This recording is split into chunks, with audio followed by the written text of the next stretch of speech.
Welcome to the second episode of a recent international experts dialogue on COVID-19 origins tracing, brought to you by the independent think tank Global Governance Institution in collaboration with The Point with me, Li Xin. In the first episode, we brought you the viewpoints of two Chinese scientists and a British one.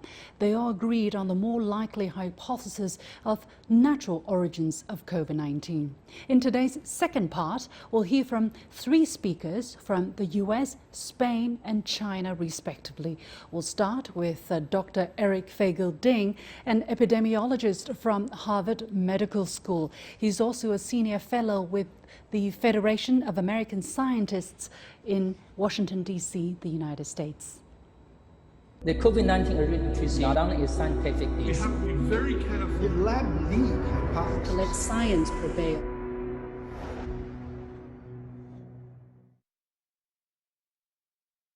I think in many ways, this is a very multidisciplinary pandemic response. I think in many ways, we have obviously virologists and variations of evolutionary biologists and immunologists, and of course, specialists like vaccinologists. But I think in certain ways, you know, I'm not an infectious disease epidemiologist per se, but my doctorate in epidemiology has taught me one thing, that, you know, there is a lot of ways you can look at data. You know, I've been teaching systematic reviews for many years, and whether I've been whistleblower of many previous things, whether it comes to pharmaceutical industry hiding clear malfeasance on their part in adverse events. So I've seen many of these situations, and also lead poisoning, when clearly the data shows a very targeted trend to hide the data, right? Whether it's the lead poisoning in children in Flint, whether it's the drug Vioxx, in which they hide clearly the heart attacks that were later revealed that they willfully hid them, and other renal effects. So these kind of things I've seen before. Whenever someone tried to hide the data, I think in this SARS-CoV-2 coronavirus situation, I don't think there's any willful direction in which they're trying to hide clearly a guilty thing that someone did. The data does not show that. The data is all over the place. There is wide range of, even as you know, the fecal testing in the wastewater, and the wastewater clearly showed that the virus was outside of China and in Europe as early as October. Some say September, but October, November, in which they found positive cases who went to the hospital in late October and tested positive in early November. And this is in Italy. And they also found wastewater in fall of 2019 in France for SARS-CoV-2. And they also found it in blood donation samples of archived blood in the US CDC database of blood donations. And this paper was also published by the specific task force in the CDC that monitors these kind of blood donation samples for infectious diseases. So in many ways, the data is really, really diffuse. There is no specific explanation for any of these fall 2018 infections. And as a previous colleague pointed out, the data for an A and B variants of SARS-CoV-2 clearly show was already very diffuse across China back then when it was collected in January and late December. So I think this is where you have to use a little bit more of logic. If the data is not consistent, you can cherry pick data that shows one specific directional finding. But if you don't find that systematic, and I come from this background of systematic reviews in epidemiology, of looking at clinical trials in which you have, for example, many clinical trials that only just have one heart attacks, one kidney failures, but they all, when you flip the coin, they all flip and fall on one side of the data, clearly showing that the drug was dangerous. You don't have this systematic tendency towards one side. The data is all over the place. And I think the selective reporting of a lot of the data is what creates this narrative. This narrative formation is very easy in epidemiology because, you know, there's also the saying, correlation is not always causation, but every causation is a correlation. And to know the difference is epidemiology, the study of causal data and causal data patterns in human populations. And that is where I'm really coming down hard. Because I also, you know, as a whistleblower back in January, that this is going to be the thermonuclear level bad pandemic, I had no agenda, but many early on accused me, because of my Chinese-born background, that, you know, I am a mouthpiece for a certain, you know, political agenda, which I do not have any political allegiances in that sense. I think what happens is that people want to believe and people want to blame. And I think the way that we try to describe it in science, and people don't understand science, and that's the truth. Like, for example, the A-B variance distribution or some of these other data, if you don't have a big scope and you only target your news message or any other propaganda message for one specific angle, like some members of Congress in the US try to do, you get a very, very convincing narrow narrative. And I think as an epidemiologist and policy person who's seen how data can be distorted and seen how industry fight back whenever they've been accused of this, but clearly there is no Purdue Pharma conspiracy to push opioids level kind of conspiracy like there is for this. Purdue Pharma definitely pushed opioids. Merck and clearly try to hide the data on the dangers of their Vioxx drug, but there is no systematic data here. And I think that's, as an epidemiologist who kind of looks at the totality of data, there is no directionality, and that lack of directionality, in my sense, is the best evidence that there is no, you know, specific lab origin. Obviously, there's more data to be and work to be done, but I think in the totality, the confusing array of data and inconsistency and unexplained nature data is the best evidence, right, that probably natural origin is the most likely. Thank you very much, Eric. And next, let me go to our next speaker, distinguished Professor Luis Enjuane from Spain. He's international member of the National Academy of Sciences of the United States. He is also CSIC Research Professor at the National Center for Biotechnology and Director of the Coronavirus Group of Spain. So, distinguished Professor Enjuane, the floor is yours. One of the things we have done along my career on coronaviruses is that our team in Madrid was the first in the world that we made an infectious cDNA clone of a coronavirus. That was in the year 2000, that was published in the PNAS, and since that, we could engineer any genome of any coronavirus. We have engineered, at this moment, maybe I don't know exactly, but 7, 8 different coronavirus genomes.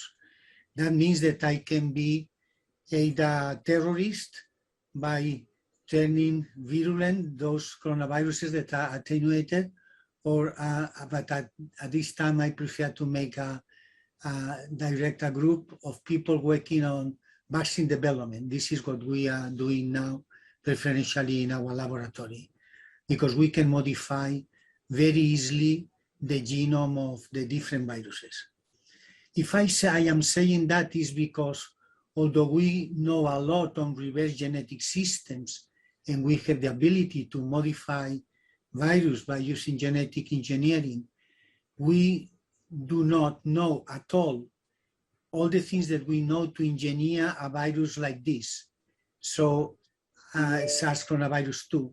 So although I have been collaborating with Cheng-Li Shi from the Wuhan Institute of Virology, I don't think neither Cheng-Li, neither us, we could engineer a virus such as SARS coronavirus 2. It does, probably I can say that as well as another set of people, because we don't have the knowledge for that. But we know that all previous human coronavirus, they have zoonotic origin. as have the vast majority of human viruses. And I don't know why that should be changed now. Along my profession as a coronavirologist, anytime that a new important coronavirus comes, will always be theories indicating that that virus has been created by American government to defeat communists or the other way around. So I am not surprised now. I also was the co-signer of the 2 letters that have been published in the Lancet, this fantastic journal. In these 2 letters, we propose that what we need is more scientific evidence, because we don't need political discussions. And one of the questions that you aligned when you got started was how we could solve the problem in the understanding between different countries. Yes, my main idea is to keep away as more as we can politicians, particularly if they are thinking like some of the very important countries in this world, that they have created a terrible atmosphere for the understanding of the people.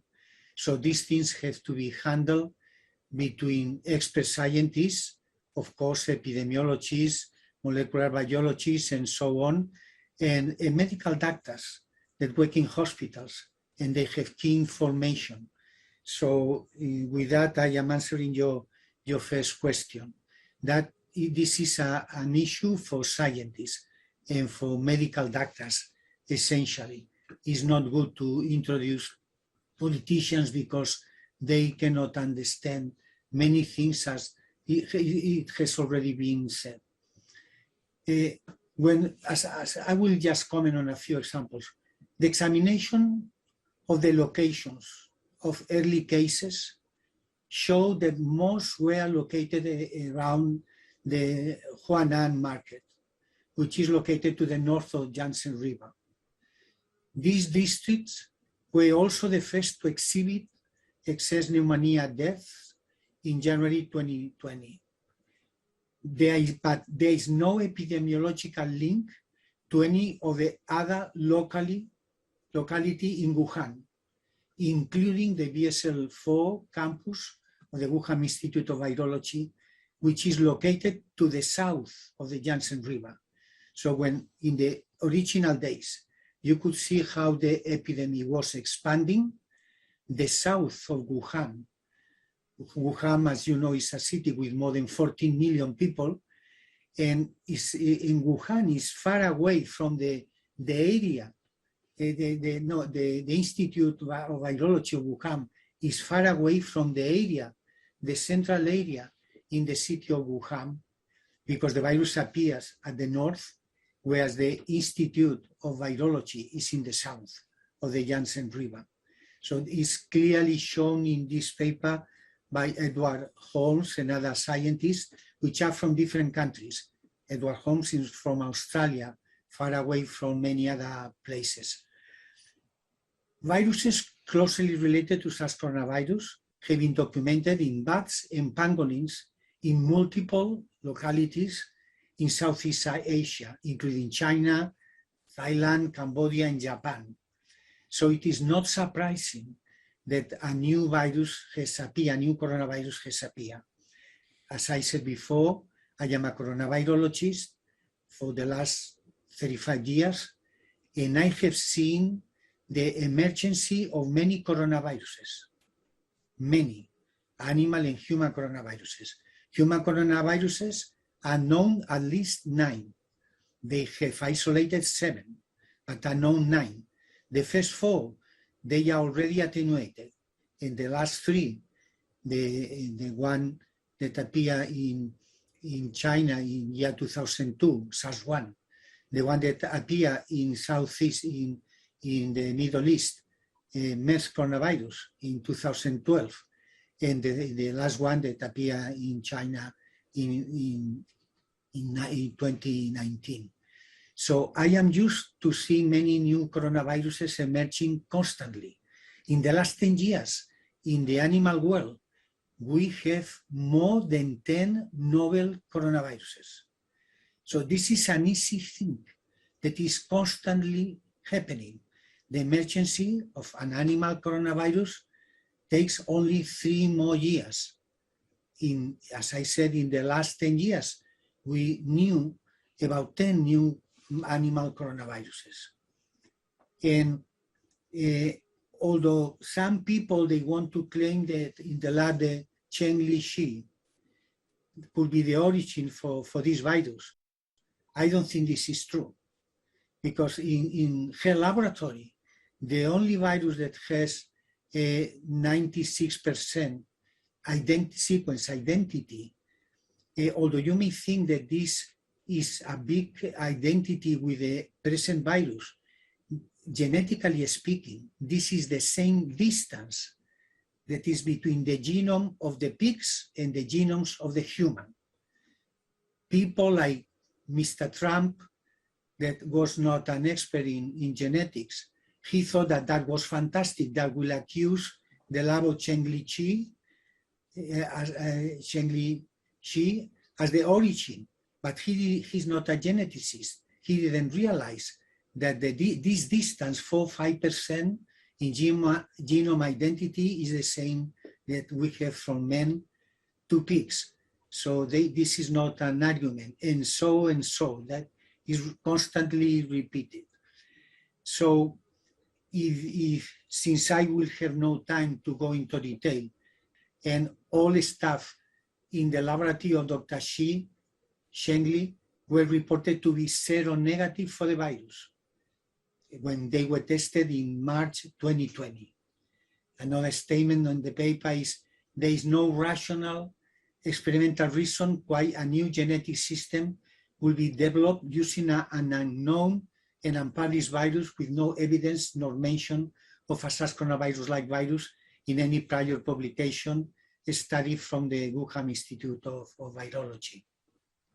What I am trying to say at the end is that through recombination, through evolution, any virus from bats that was closely related to the actual SARS coronavirus 2 could have recombined with these other human coronaviruses. I know that at least 4 human coronaviruses infect, let's say, 95% of the human population. We all have these viruses that are causing to us the winter common cold.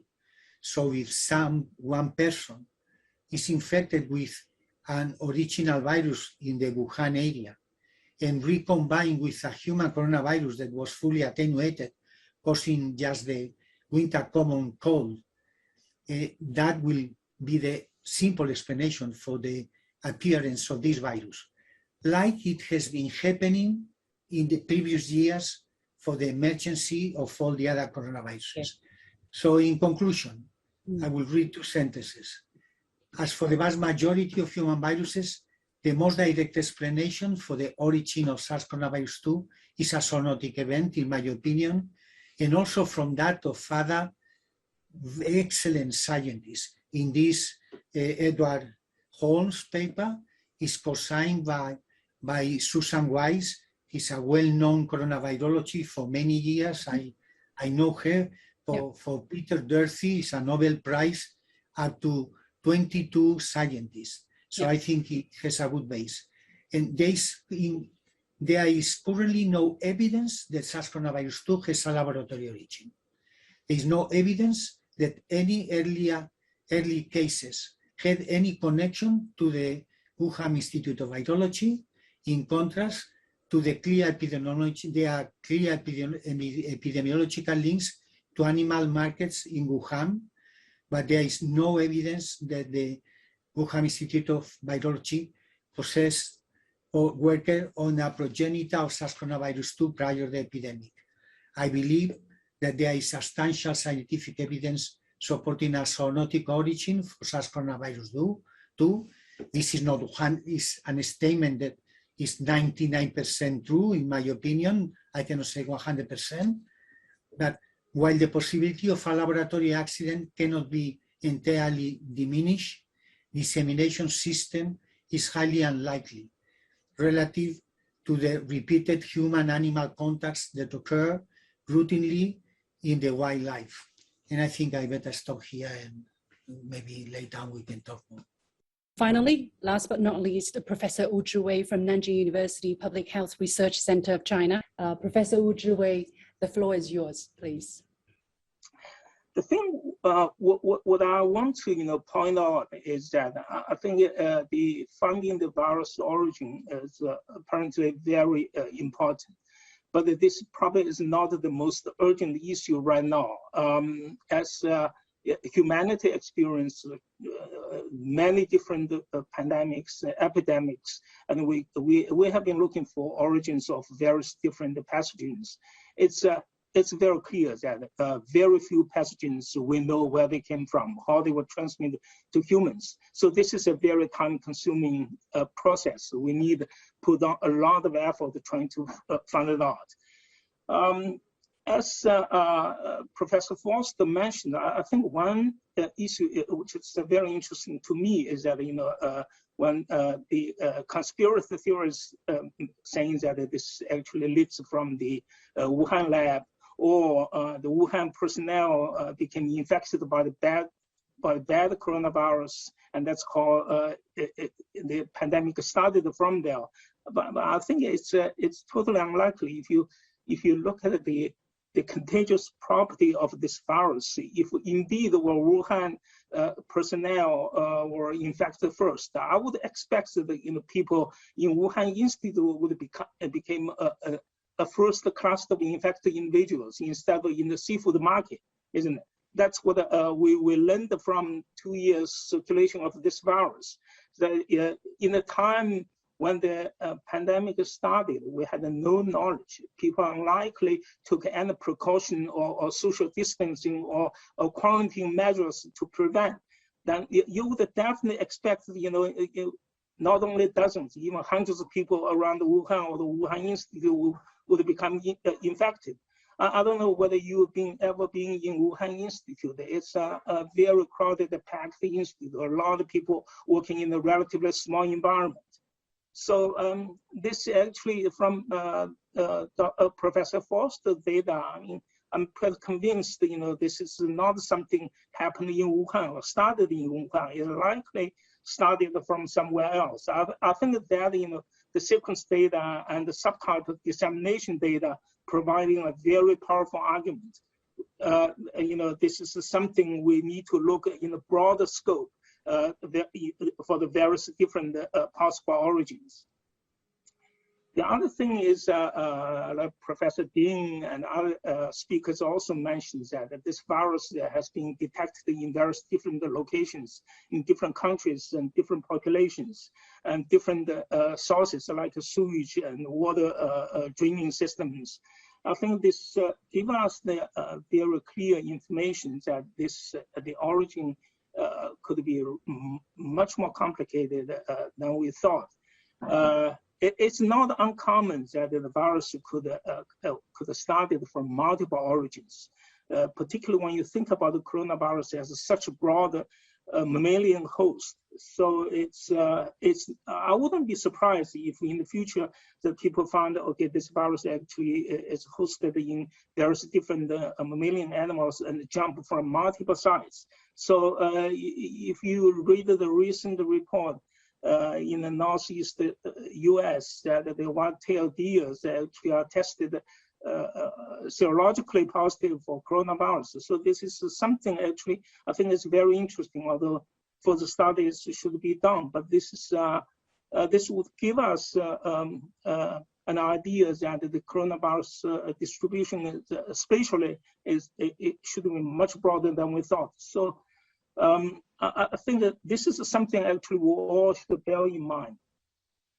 But one of the issues actually I'm as a scientist really concerned is that this origin finding mission has been really poisoned by the political involvement. In the past, we know that the finding the origin pretty much the scientist's job. And it's not driven by a single entity or the government or any organizations, not even NGOs. When the epidemic happens, then people automatically will be trying to find out where the virus came from, how this is studied. and you would see that the multiple scientists from various different countries were trying to do research. This is, I think, the right form of doing the research, finding the origin, and only the studies or the conclusions coming from this source, peer-reviewed, they have a convincing power to make people that take actions to prevent the further happening of the pandemic. I think the current environment is very toxic. The issue was raised by some U.S. politicians and driven by some media reports and all sorts of theories, conspiracies, lies, and you can't really tell what is truth, what is false. It's very complex right now. So I think in this environment, it's very hard for scientists to do and convincing work, and that's one of the problems. If you look at the WHO's team coming into Wuhan, conducted the research, and they give us very clear indications that the lab leaking theory is extremely unlikely, and then now a number of politicians are still driving this theory and trying to have another investigation. I think this is something actually, to me, my feeling is that whatever you found, then they're always open to suspicion under this kind of environment, because my feeling is the first studies were not satisfied by the U.S. government or some politicians. Basically, they reported did not provide what they like. I think that's the whole issue. It's for the second study or research, there is no new evidence or no new rationale why we need the second investigations or research. When you are looking at the possibilities, most of the scientific communities would believe that the lab leaking or the lab personnel infection and disseminated from that is extremely unlikely. So basically, the natural origin is a more likely scenario. So my question basically is very simple. So if the lab-related dissemination is an extremely unlikely event, so why we need to stick with trying to find out focus on the very unlikely source instead of going for the more likely source, which actually more likely give you a reliable or convincing outcome, and we could take some action to prevent further outbreak of the disease. I think this is something actually we need to look at the cost and the benefit issues. So this is my point. The COVID-19 origin tracing not only is scientific, we have to be very careful. The lab leak hypothesis. Let science prevail.